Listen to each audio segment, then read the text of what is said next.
You will never be the same. And with the full catastrophe, he didn't mean it was all bad. God that I worship has a way of saying, don't play with me. I invite you to the dance with the Lord of the dance. God didn't call America to do what she's doing in the world now. Hello, everybody. Welcome back. We just had our scripture reading, and as you can see, I'm joined for this part of the service by Tim. Everyone loves Tim. Say hi, Tim. Hi, Tim. Oh, that'd be You know I have funnier. to. That'd be funnier if Courtney hadn't made the exact same joke on the live stream earlier this week. But hey, we'll take it. Ah, dang it. Yeah, I know, right? You just second in line there, but that's all right. It's all right. Still a good joke. We'll take it. So Hey, we'll- we let women lead around here, okay? Exactly. So what we are doing today is we're starting to get into our new habit where rather than having me do the sermon as a combination of kind of current events takedown and exegetical analysis, we're going to kind of do the current events takedown back at the beginning, which by this point you've already seen, and instead we're going to do the talking about the Bible thing as, well, talking together, rather than just me ranting at you, because, you know, you'll get enough of me ranting at you for the most part anyway in a given day. We may as well bring someone else into it. So that's what Tim's here to do. Tim is going to be our everyman and is going to kind of beat me about the head and shoulders with the verse as it stands, and I will hold up my copy of Robert Alter and what have you as shield and defense, and hopefully we will get through this one way or t'other. So yeah, what were your first thoughts on this verse? Now, full disclosure, by the way, for the readers, I accidentally, for some reason, and did not realize this until we were just starting recording, sent Tim the wrong verse. I could have talked a lot about Matthew 11. Yeah, and I was so excited about how we're going to talk about this verse as a real, kind of dig into the kind of terrors of the American state, and he's looking at Matthew 11 being like, all right, a lot of Jesus love type shit. I don't know how this is going to really work. Like, I can do that. Yeah. So now that you've seen the correct verse, what are your thoughts here? So, I mean, reading through it, it sounds a lot like some people that are currently saying what Jesus is not what they have said he would be from the very beginning. Mm-hmm. Tell me more. Much of the cutting off the chariot and the war horse and the battle bow and not bringing any himself, but saying maybe we don't use those anymore. Yeah, it's kind of a big one, and this is for me. It's at root of what we're seeing here in Zechariah's prophecy, which a couple of points I'll have to this. First off, this is one of those prophecies that you kind of hear bandied about a lot about Jesus, and there's a whole kind of pseudo-historical argument to be had over whether that kind of working Jesus into that prophetic structure as a prediction is, a bit retroactive, kind of reading Jesus into things that weren't for it. Argument to be had there. Yeah. We're not really going to talk about that today because, well, we're Christian. It doesn't really matter so much to us. But what I will say is this is when we trot out variations of this on Christmas.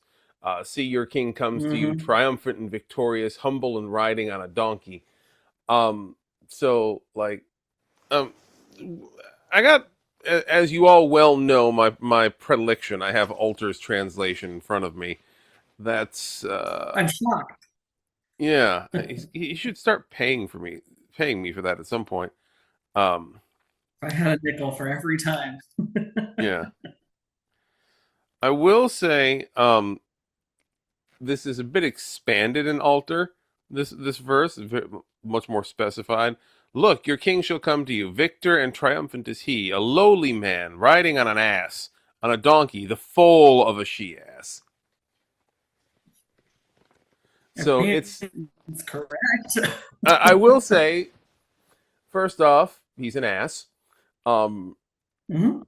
Second off, like I do like how Alter specifies that it's not just any donkey; it's the child of a donkey, like a baby donkey. Yeah, yeah. So the king will be very small. We stand a short king, Exactly. right? See, this is what we're here for. Ironic considering that Courtney went off in the earlier live stream again about how tall I am. So it's like, okay, it definitely not me. Oh God. Um, Yeah, right. yeah, yeah. Not that anyone was ever mistake me for Jesus in the first place. So yeah, so we've got that going on, and I like You can see. Alter kind of. It's funny. Alter specifies that in a previous to Zechariah period, the donkey was kind of a mount of royalty. But at this point in Mhm. history, it was definitely horses. So the Right. Yeah. contrast is, excuse me, intentional there. Sorry. The contrast is intentional there, but there is that echo of older history where the donkey still had elements of royalty. Yeah. Absolutely. And I find that there is in that I'm trying to think of how to put it the way I'm thinking, but there is kind of an echo of intent behind that. That Right. when you set aside all the warmongering, horse riding BS, you come back to what the king was supposed to be. So it's not just that the king is Right. supposed to be lowly and humble. It's that, well, before we were this thing, we at least kind of understood that that's what we were supposed to be. Just in the same way that America may not have been great at it, but used to think of itself as democratic, Mm-hmm. even though Yeah. now, Yeah. When was that again? That's such a long well, time ago now. self-identified to be sure, but still, it was the thing that we did. Um, we weren't we weren't always particularly great at it, but we definitely at least saw ourselves that way, and we were not being obviously, fascist. We used to be a democratic society in name, if not in total practice. But now we've completely given it up for fascism and loud noises, basically. Yeah, pretty much. Loud noises, loud people, all kind of the same.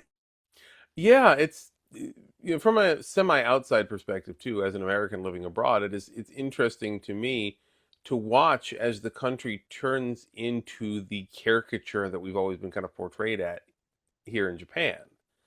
Like the idea that Mm-hmm. all Americans are what you see from me amplified by a million, you know, Right. big, Exactly. fat, loud, raunchy, and obviously insane. Um, but like now we're seeing all of the worst parts of that, the destructive, the cruel, the evil, amplified to the point Yeah. where like even Palpatine would be like, dude, hold it back a little bit.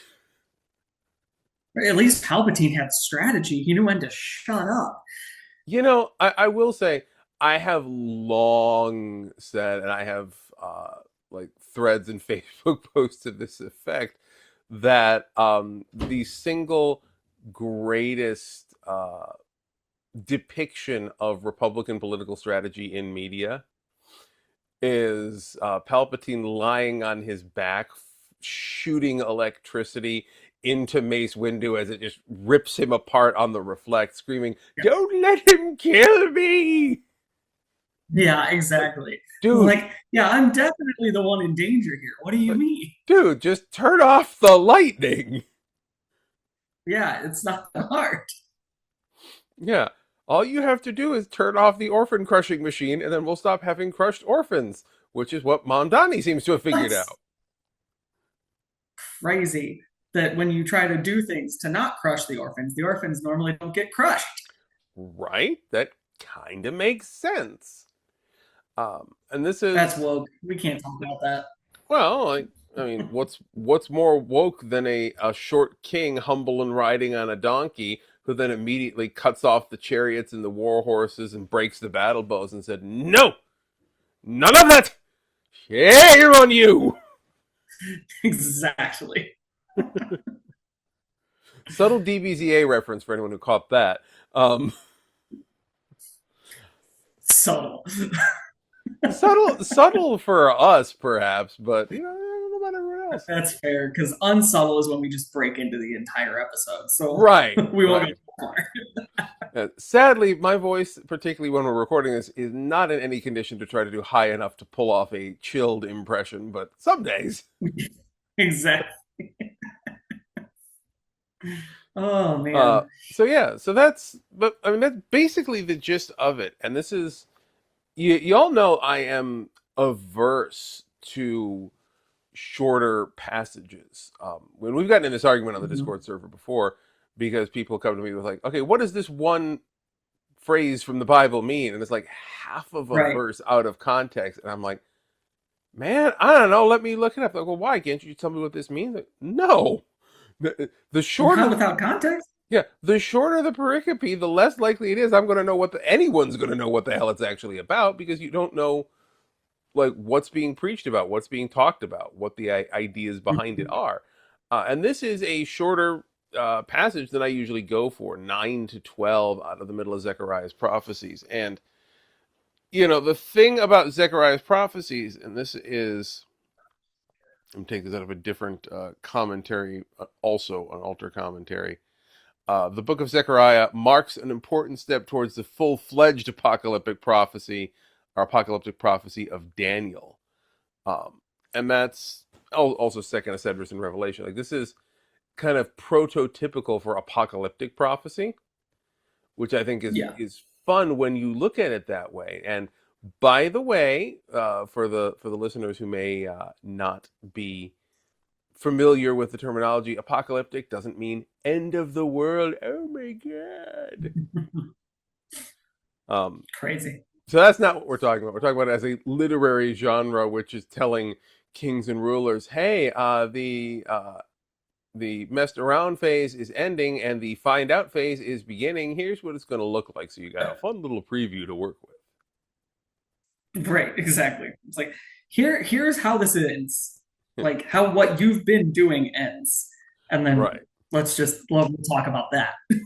Next time on What Happens to Kings. Right. Yeah, that's Oh, pretty much what that crazy. is.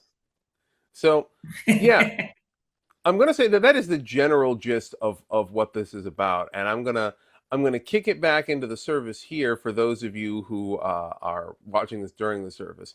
But I'm gonna ask Tim to stick around for a little bit. We're gonna dig a little bit more deeper and throw the rest of this online. And yes, I, an English teacher, I'm so exhausted that I just use the phrase "more deeper" because I am tired and sometimes make mistakes. So we are gonna, More supposed to be. yes, we are going to go most deeply on this. Um, Yes, yes. depth.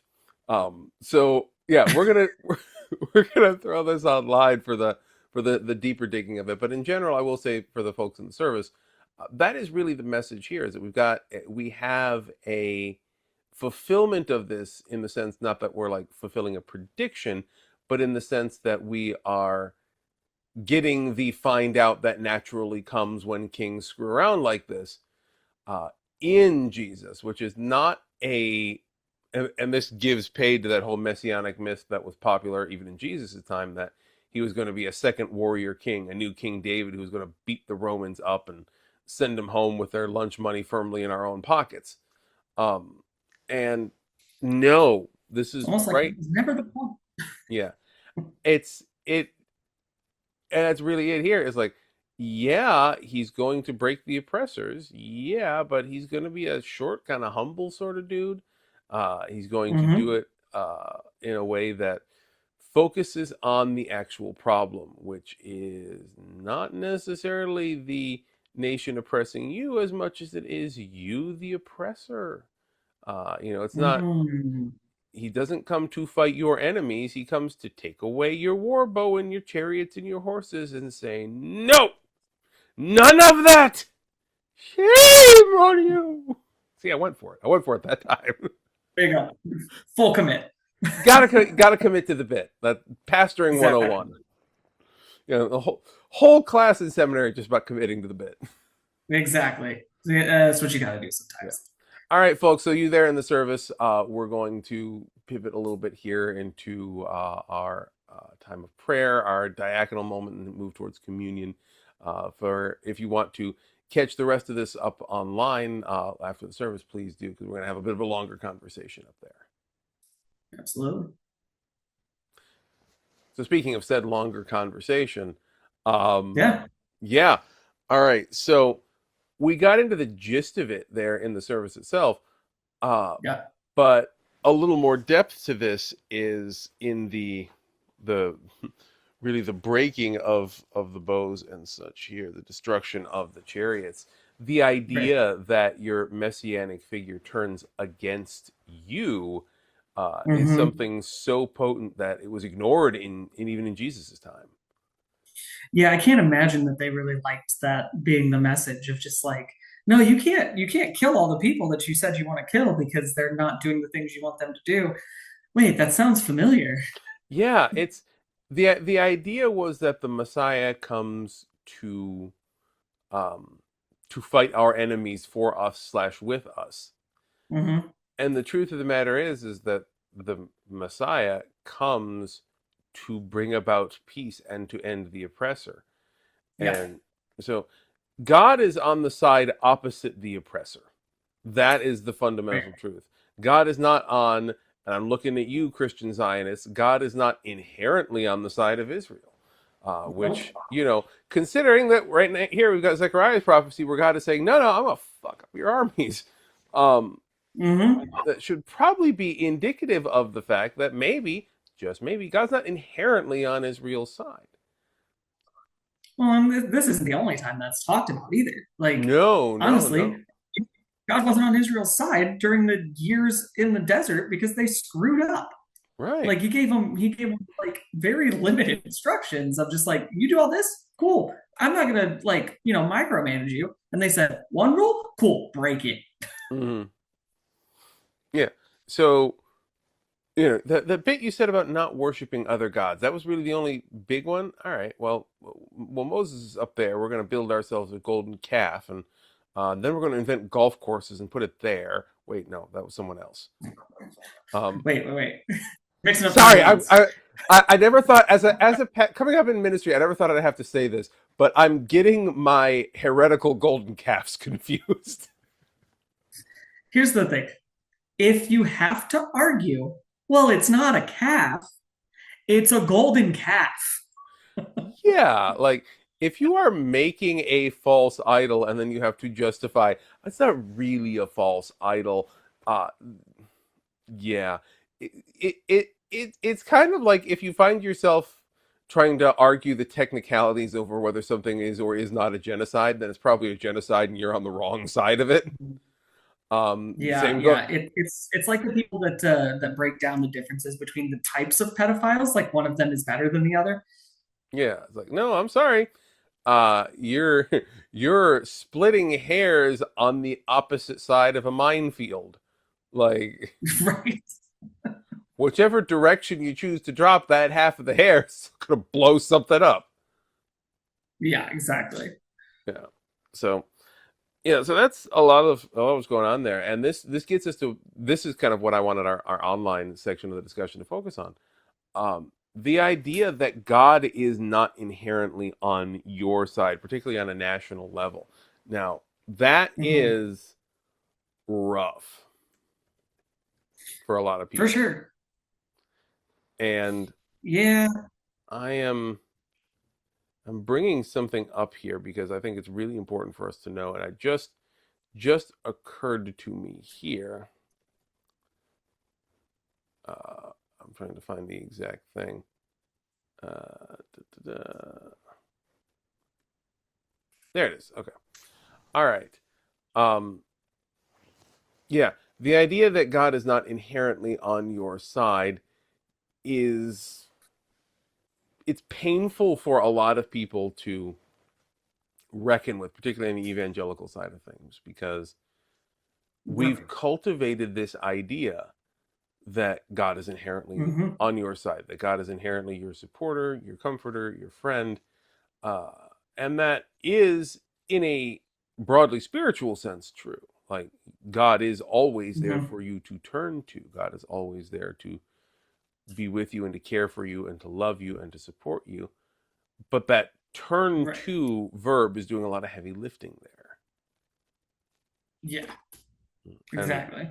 like any kind of relationship there, like, if you are, for example, married and you are loving your spouse and your spouse is not loving you back, then you don't have a marriage. And it's kind of the same with God. Like, if God is Hmm. loving you and you are loving dropping bombs on brown people, then it's not actually a relationship with God. Like, you may be, God's love is available to you and God is infinite to that, but you are not returning that love to God. So the relationship is Hmm. not functioning in that way. And that brings us Right. to, Christian nationalism. What crazy? You mean that that's not actually, what Christ and God intended? Was not that my country's better than everybody else's? Look, I'm gonna go ahead and say that we've lost the thread on this a little bit. I know there's a feeling within certain circles um, that, like I said, like God is always on your side, and that Christian nationalism is a belief that many hold, and so a lot of our kind of milk toast denominations are kind of letting it happen. But uh, yeah, that may have happened in the past, but over the last couple of weeks, the Presbyterians met in their General Assembly and the RCA met in their General Synod. And all of us came out with statements specifically saying Christian nationalism, no. How about no? I can't finish the quote, but man, I want to. Yeah, got to do the Oh whole man. millennial setup there. Um, Yeah, exactly. I won't read the whole thing, but from the General Synod, we, the delegates, the 219th General Synod of the Reformed Church in America, declare the doctrine of Christian nationalism to be opposed to the gospel of Christ. So, to be Hmm. totally clear, if you are espousing nationalism and you are claiming that it is in some way Christian, you are in opposition to the gospel of Christ. It's not a Hmm. negotiable at this point. Uh, Yeah. yeah. You can't read Zechariah here and say, I think the best place for me to stand is right next to all those safe-looking war horses and chariots.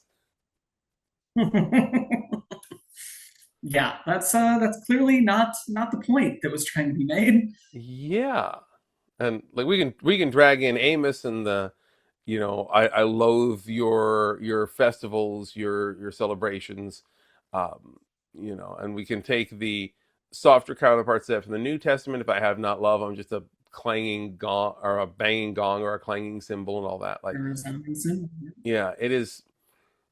Yeah, fun fact: I'm that pastor who can never word perfect the Bible because I've learned it in too many languages. Anyway, Exactly. Yeah, it's all as long as we get the gist, it's all good. yeah, like that's pretty much it. So, like that is a theme that is echoed again and again and again throughout the Bible. Is that Yeah.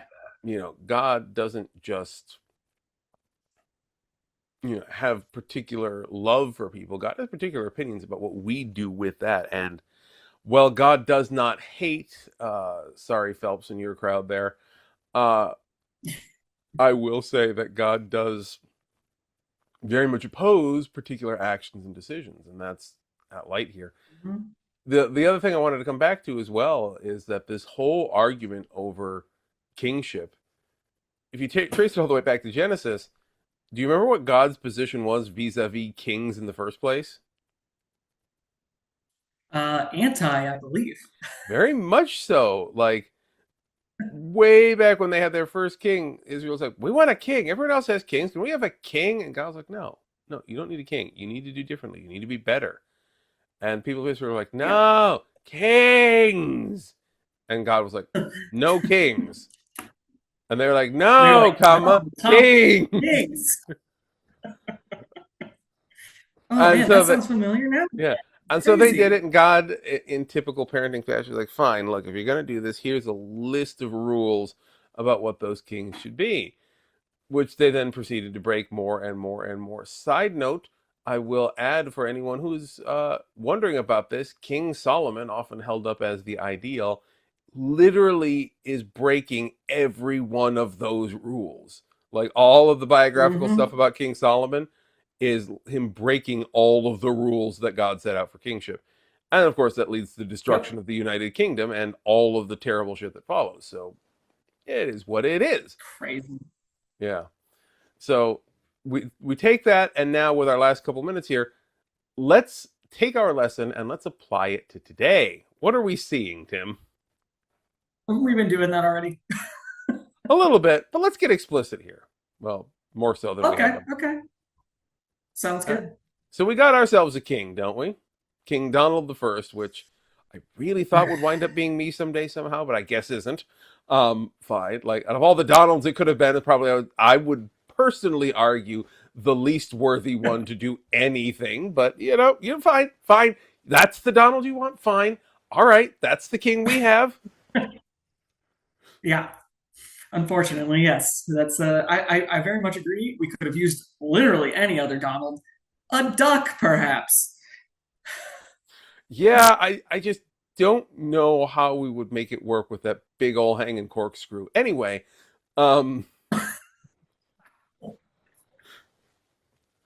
Fair. that does Fair. put a new twist on the rod of authority, I guess.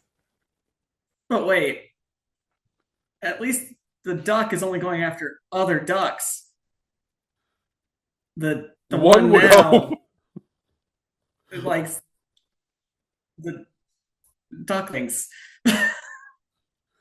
Yeah, I'm not going to spend our last minute or two getting into duck biology, but suffice it to